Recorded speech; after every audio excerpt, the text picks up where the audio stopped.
ඔයා හිතන්න එකපාරටම අහස කළු කරගෙන දහස් ගණනක මීමැසි රංචුවක් ඔබ දෙසට එනවා. හැබැයි මේවා මීමැස්සන් නෙවෙයි. මේවා එක තප්පරයකින් තීරණ ගන්න පුරුවන් මිනිමරු ඩ්‍රෝන රංචු. කලින් තිබුණු ඩ්‍රෝන පාලනය කළේ පොළවේ ඉන්න මිනිස්සෙක්. හැබැයි මේ ඩ්‍රෝන් ස්වෝම් තාක්ෂණය ඊට වඩා හාත්පසින්ම වෙනස්.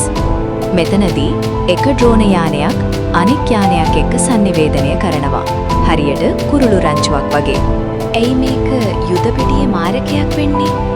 ඔබ එක ඩ්‍රෝන යානයකට වෙඩි තබුවොත් ඉතිරි 99 දෙනා ප්‍රහාරය නතර කරන්නේ නැහැ. එක මිලාදික මිසයිල් එකට වඩා මේ වගේ කුඩා ඩ්‍රෝන 1000ක් හදන්න යන වියදම හරිම අඩුයි. වගේම මේවා කුඩා නිසා සාමාන්‍ය රේඩාර් පද්ධති මගහැරලා සතුරාගේ කඳවුර ඇතුළටම යන්න මේවට පුළුවන්. මේවට ආටිෆිෂල් AI තියෙනවා. ඒ කියන්නේ සතුරා කවුද, කොතනද ඉන්නේ, ප්‍රහාරය එල්ල කරන්නේ කොහොමද කියලා මේ ඩ්‍රෝන රංචුව තනිවම තීරණය කරනවා. දැනටමත් ඇමරිකාව, චීනය සහ රුසියාව මේ තාක්ෂණය වෙනුවෙන් බිලියන ගණන් වියදම් කරනවා. අනාගතයේ යුද්ධ තීරණය කරන්නේ තුවක්කු අතති සොල්දාදුවන් නෙවෙයි. මේ වගේ ස්මාර්ට් රොබෝ රංචුයි.